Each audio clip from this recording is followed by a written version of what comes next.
GTA 5, a bit of an oldie already, but still a quality title, very much worth playing if you've ever missed it.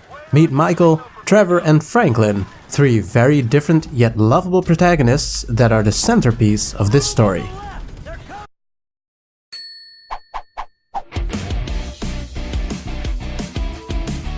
Story. The game starts out 9 years in the past with Michael, Trevor and Brad robbing a bank out in North Yankton.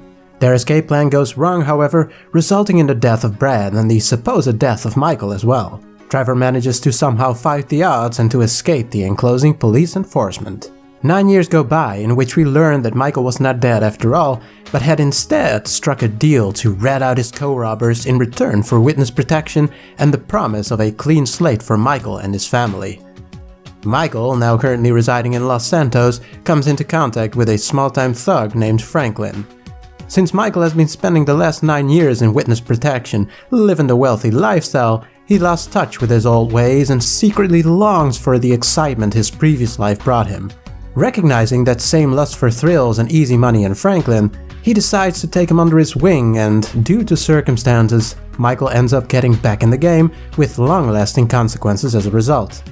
And worse yet, his insane partner in crime from a decade ago, Trevor Phillips, who Michael had presumed dead, turned out to have fled to sandy shores in San Andreas, close to Los Santos. It doesn't take long for Michael to appear on Trevor's radar, someone who he had always presumed to be dead and thought of as friends. Learning this information, Trevor sets out to meet Michael to find out how he survived and why Trevor never knew about this. Before long, shit hits the fan and the three protagonists are required to work together to survive the odds against an alarming number of powerful enemies. Graphics. Despite its age, this game really is still a jaw-droppingly gorgeous game on basically all fronts. The amount of detail is simply staggering and nothing short of impressive. The lighting, shadows, textures and animations are all incredibly high quality, polished up to the high heavens. Rockstar even went so far as to include a complete 28 in-game day moon cycle with each day a different moon phase, something most people probably wouldn't even notice, but is still a testament to the quality nonetheless. San Andreas is back, although reimagined completely compared to its title or predecessor. Los Santos is Rockstar's take on a fictional Los Angeles, complete with all the matching landmarks Los Angeles is known for, again crafted in ridiculous detail. There's just something about the graphics in this game, coupled with the animations and last but certainly not least, sound design.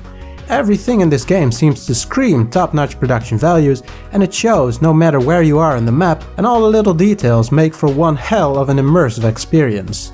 Hearing the wind rustling through the shrubs in the arid Blaine County with the sun setting down certainly puts you into the world in a way few other games can. Or what about the stupid amount of detail they put into the underwater environments? I can't recall a game that had a better looking and sounding underwater environment than what you see in GTA 5. Although too bad, sharks tend to scare the hell out of me, so moments of beauty often turn into moments of dread for me. Still, the amount of care put into a relatively unimportant part of the game is another testament to this game's incredible presentation. My only issue with the graphics in this game is just the physics engine in itself. It looks good enough, but compared to the Euphoria engine, which was seen in GTA 4, I feel it seems somewhat of a downgrade. The Euphoria engine in GTA 4 just allowed for a wider variety of physics and a more detailed car damage model. Gameplay. Honestly, I don't even know where to begin talking about the gameplay. I mean, who doesn't know about GTA, right? You got guns, you got a life of crime, pesky police and a plethora of cars to steal, and possibly even the urge to relive your Carmageddon days of driving over those poor pedestrians. But not surprisingly, GTA is much more than the sum of its parts.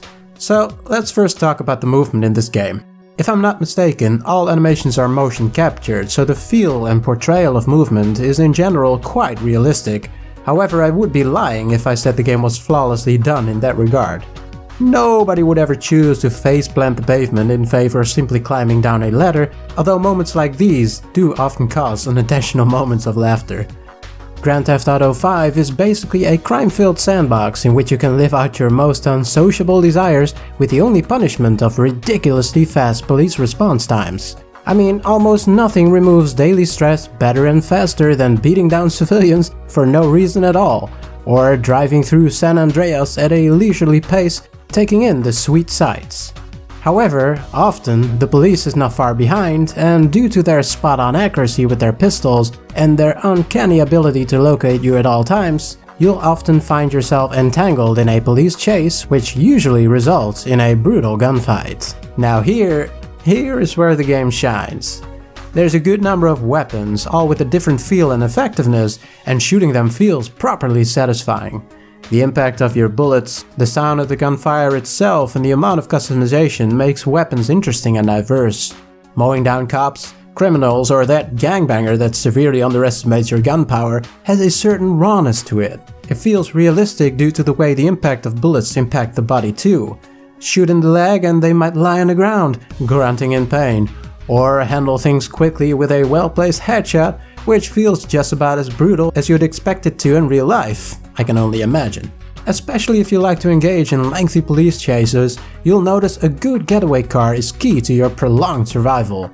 Which brings me to the whole driving aspect of the game. Now, GTA 5 went with a completely different approach to driving as opposed to GTA 4. Whereas GTA 4 had vehicle handling that resembled a more realistic approach, GTA 5 instead has a much more arcade focus and feel. Now usually this can be considered bad, but I feel the way GTA 5 handles car handling is an overall improvement, especially when it comes to the longevity of the game. What I mean with this is that there's a ridiculous number of cars, and while the game does make driving them feel easy, there is still a surprising amount of complexity in actually driving well. I mean, anyone can drive a car in GTA 5, but there's still enough nuances to really separate the pros from the newbies. Which makes the overall driving a lot more accessible compared to GTA 4, but it also has enough depth to truly master driving over a long period of time. And if you couple that with the many car modifications you can add at the Los Santos mod shop, as well as the sheer number of cars you can drive, which all handle quite differently mind you, and you got a surprisingly complex driving game for a game where driving isn't really the main focus. Although, I'm not even sure if I agree with that statement when I think about it, and that's probably one of the reasons I really like this game, because I view this as multiple games in one. Simply because the game has fantastic shooting, great driving, and even flying around in the different planes and helicopters feels great. Couple all that into a large playground called San Andreas and you basically have a game that's competent in being multiple games at once. Now all these gameplay elements get utilized quite efficiently during the actual progression of the game. I mean, the main story missions are generally not only quite thrilling to play through, but they often make excellent use of the wide variety of different vehicles offered in the game. Missions in GTA 5 come in all shapes and sizes, ranging from simple and straightforward missions to action-packed, high-stakes missions where it really feels like failure is not an option. Now, the triple protagonist mechanic of being able to play as either one of them at any time, paired with the specific missions available only to certain protagonists, gives you, as the player, good enough reason to muck about the map as either Michael, Franklin, or Trevor. Not only that, but even Michael, Franklin, and Trevor are all animated differently, so actually playing them can feel like a breath of fresh air once you grow tired of focusing on just one character, which was mainly Michael and Franklin for me. The way money has been handled in this game is also very different compared to its predecessors, and I'm not sure if I really like it. In the other games, you gradually earn more money with each mission, but in GTA 5 the payouts are pretty few and far in between. As a result, there's quite a lot of missions that don't pay out at all, with the biggest payout literally at the end of the main story. It makes sense within the context of the story, but personally it felt less satisfying compared to the other games. Not only that, but money is not really all that worthwhile aside from buying weapons, cars, and properties. Now if you actually buy properties, they unlock basic busywork missions, but overall the properties themselves don't offer any substantial gameplay value and are often overpriced, so to actually break even it will take many in-game weeks, which in reality takes unreasonably long, and I suspect most people would already be done with the single-player game at that point. Overall score: the good. Graphics. Yeah, despite its age, it is still one of the best looking games on the market. I've put in many hours into this game and I still occasionally encounter picturesque moments of beauty.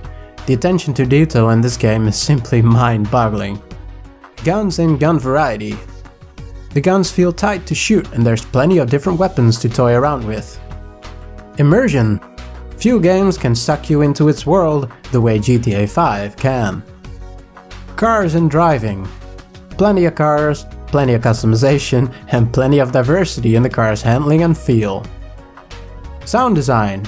Few games match the superb sound design and the detail thereof heard in GTA 5. A fine but very subtle example of this would be the sound of the engine ticking when it cools down after a little joyriding, or simply the fact that basically all cars sound differently. Stuff like that simply elevates good to fantastic. Protagonists. The incredibly varied cast of protagonists and the way they're all woven into its storyline not only creates a unique experience, but adds a layer of immersion to the overall gameplay. Voice acting. High quality voice acting throughout, whether it's Michael, Franklin, Trevor, or the near infinite amount of random comments made by civilians. Although I really do miss "my mother's my sister." Missions. GTA 5 features an interesting amount of thrilling main missions and side missions offered to the player in often unexpected ways. San Andreas. Large, beautiful, detailed, and filled to the brim with subtle details. Now, the bad. Underutilized map. In essence, the game seems to put way too much focus on Los Santos itself, and I feel it has severely underutilized the rest of the giant map. In hindsight, it feels a bit like a missed opportunity, and if I had to guess, I'd say the development cost of creating such a lively and realistic underwater world probably could have been spent more appropriately by fleshing out the map even further. Money distribution and worth. During the storyline, there's moments of earning a good number of dollars, but there's a lot of money drought too. The majority of missions don't pay out, and also the majority of your money literally comes after you finish the main story, which just seems like an odd approach. Money is generally pretty useless too, unfortunately. Protagonists. Even though I also mentioned the triple protagonist approach as a good thing, I do feel the ambition of Rockstar regarding this exceeded its grasp, which as a result can make the characters not feel as fleshed out as they could have been had the game focused on one central character, as was the case with all prior games. Story progression. I feel the story progression overall is a little bit unsatisfying, or at least not as grandiose as it could have been. Cops. Now the cops themselves aren't too bad, but they can feel cheap, always knowing exactly where you are at any point in the map. I also think the cops are just a pain in the ass, and they can sap the fun out of just free roaming too easily. And lastly, something I feel I can directly attribute to the bad score of the single player, but Rockstar increased dedication to GTA Online and seemingly neglect of the single player. I mean, I get it, you know, they made big bucks with the GTA Online shark card sales, I mean well over 500 million in fact, but in a way it feels like that removed their motivation to keep working on their already fantastic single player. In all fairness to Rockstar, I believe they never even promised DLC as they did with GTA 4, but it still feels like their greed squandered a fantastic opportunity. Closing words. Before I'm gonna close this review, I'd like to mention that I've purposely not spoken about the online part of the game. I wanted to keep the single player and online component separate, because, let's be frank here, in essence they're both completely different experiences. That being said, what I love the most about the single player part of San Andreas is how alive the game feels. There's just so much activity with people roaming about, animals traversing the wilderness, and other random events taking place that all add a layer of liveliness to the game. Due to the stupid amount of detail and attention the game's been given, it often really feels like you're actually in the world itself. The immersion is no joke. Also, since I'm from the Netherlands, it's kinda nice to see Los Angeles up close, or at least a fictional version of it. Is it worth it? Not something I'm admittedly very proud of, but my Steam reads over 600 hours played, with at least 250 hours of those spent in the single player. I did replay the single player twice, taking my sweet time, but it should at least be a good indication of the value you can get out of this game. With that, I rest my case. This game is definitely worth it. Thanks a lot for watching, guys. Be sure to drive by that like button and absolutely riddle it with bullet holes, and I wish you, as usual, a fantastic, crime-filled, glorious day.